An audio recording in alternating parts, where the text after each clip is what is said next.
Okay, going live now. And we're live. Well, good evening and welcome to a special call meeting for the Jessamine County Board of Education. We are continuing in our virtual method for doing these meetings. We appreciate everyone who's joined this evening. We've got a couple of board members who are still trying to jump on and join us, but I do think we have enough, so we'll go ahead and get started. Mr. Board, would you call the roll, please? Yes, sir. Board Chair Stephen Scrivener. Here. Vice Chair Denise Adams. Here. Bobby Welsh. Here. Deborah Hood. Amy Day. I think I saw that Debbie had joined, Matt.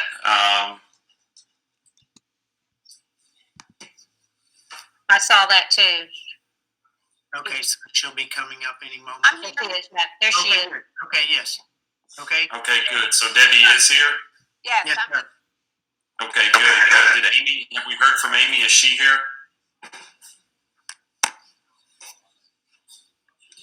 So we have 4 present. We have a quorum. Okay. This being a special called meeting, we can't have any revisions to the agenda, so I'll make a motion that we approve the agenda as is. Second. All those in favor say aye. Aye. Opposed say no. Okay. Mr. Moore, do you want to talk to us about action item number 1, revisions to the graduation ceremony for 2020?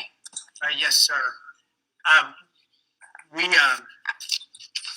as you know, have to come up with an alternative model for our graduation ceremony and falling in line with the state recommendations from the governor, as well as recommendations and guidance from the Kentucky Department of Education. The 3 are the restrictions that they are putting, all have to do with their efforts to keep us from gathering socially. The 3 models that were shared with us as possibilities are virtual ceremonies, and what they're phrasing is drive-in ceremonies, which is in line with the way they've done churches, where they congregate in parking lots, and then some type of form of, that could be in the form of a mobile opportunity too. We've seen a lot of parades throughout Kentucky that have occurred since COVID-19. And then the other one that they had communicated is the Gulfport model, where they're recording 1 student at a time walking across the stage, and then sharing all of that as a virtual ceremony. So those are the models that were shared. They told us to be as creative as we could within their other guidelines. We did meet, we had a team to include the principals at the high schools, meet with a group of seniors. There were approximately 10, and these were students that were nominated by their student body to be part of the council and give guidance on topics just like this. So they were very valuable this time around. But we shared some ideas with them for possibilities, and then they built upon our ideas and came up with some ways to improve some of our thoughts. The one thing that they communicated to us pretty clearly was that they weren't interested in a virtual model. They wanted some type of an opportunity to connect with the students as much as possible. After we got that information, we did share 2 options with our senior body from Providence, East High, and West High. We sent it out in the form of a survey with 2 options. The option that received the most favorable response was option 1, which was to have a parade type of ceremony on the date of graduation, and then as soon as restrictions are lifted, have another opportunity for the students to come together and celebrate one last time when they're all able to connect with one another. When is that day? When is that graduation date? Is it May 22nd? Yes, ma'am. Okay. So it would be May 22nd, and if you'd like, I can go ahead and go through what we were seeing as the concept Okay. So what we've talked about, and I've already met with RJ Corman about this idea, and they've given us approval. But we could hold the event on RJ Corman's campus, and we would actually have the driving parade occur on the airstrip, and the graduates would meet in the parking lot that's by the hangar off of the bypass, and they will be in a car traveling with their immediate family in the car with them. They'll be in cap and gown during that time and have the opportunity to decorate their cars for the ceremony. They would take about a 3-mile scenic trip through RJ Corman's campus, and then as soon as they arrived at the airstrip, we would start a Jessamine, FM program to where the ceremony would be on the radio for the public to hear, and then all the students would be able to access the ceremony from their cars. They would have the student speeches and the staff speeches pre-recorded, and then we would be calling all the students' names with the ceremonial music in the background. And then at the conclusion of the Jessamine FM program, the principals would recognize them and declare them as official graduates. Once they enter onto the drag strip, they would drive the entire length of the strip, and they will be able to bring an additional car load of guests that would be staged all along the airstrip on each side to be able to view the parade. Once they get to the end of the airstrip, they will turn around and drive back down, and then what we were able to determine today was that it was approved, and they'll be guided in at that point as they're coming back down with a helicopter that will lead the procession. And then once they make it to the end of the airstrip, we'll have fire trucks with their ladders extended with a banner stretching between the ladders, and they'll drive through that, and that's where they'll receive their diplomas. And then once they complete that ceremony, we're going to have stations set up at the high schools, and it'll be for their home school. And we'll have stations set up where we'll have 6 photographers on those sites if the families choose to come over, and we'll have stations set up there where we'll meet again all of the requirements, and they'll be able to have photos that we'll then send to the families with their diplomas.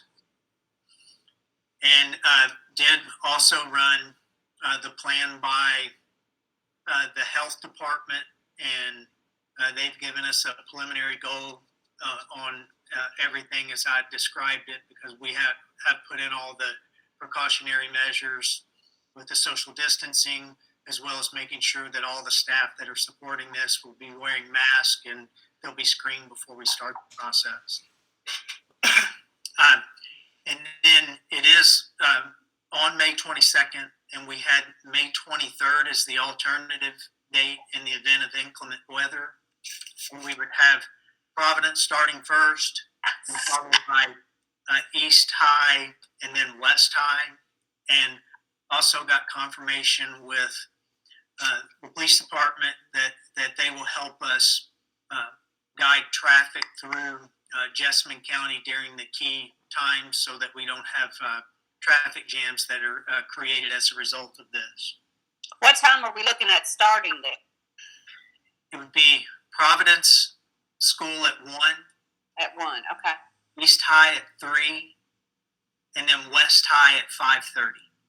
Okay, and then will we be there somewhere on the grounds? As the board? Yes.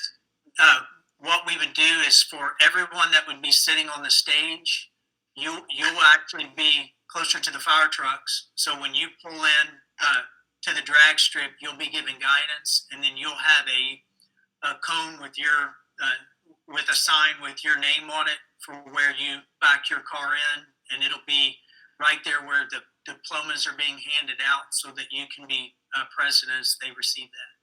Okay.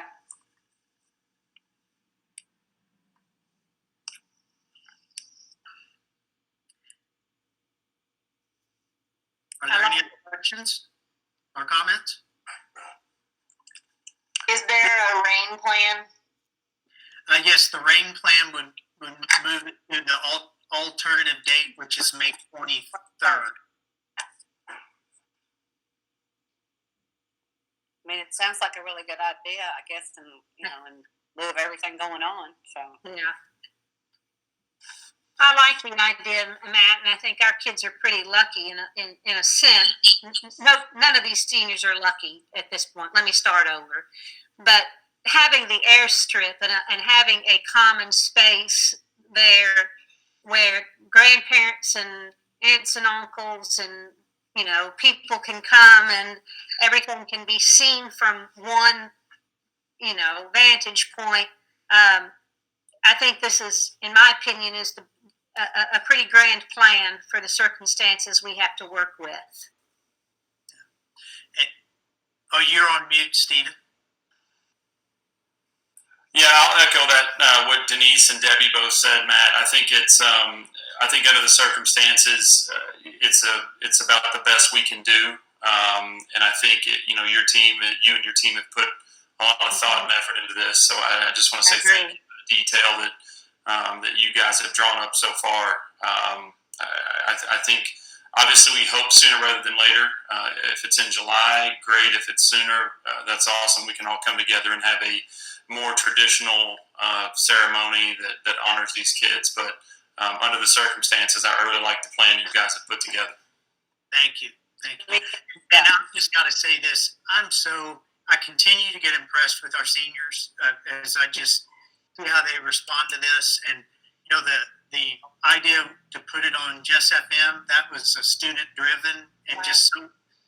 They just built on our ideas and kept adding to, and it just is so impressive to see them problem solve with us and try to make the very best of this situation. But they had in their mind what they wanted to get, understanding some of the restrictions that we were living in, and I feel like they did a good job communicating that to us. And I just appreciate the fact that the school administrators have been responsive and the board to helping to make this what students are after. So thank you for that. If no other board members have comments, Bobby, anything you want to say, or do we have any more questions or comments for Matt? I don't. No, I mean, I think this is the best we can hope for at this time. Hopefully we can do something later also. So. Absolutely. Okay. With that in mind, I'll make a motion that we approve the superintendent's recommendations for revisions to the graduation ceremony for 2020. Second. Okay. All those in favor say aye. Aye. Aye. Opposed say no. All right. Matt, again, thank you to you and your team. I'll make a motion now at 6:19 that we enter executive session. Second.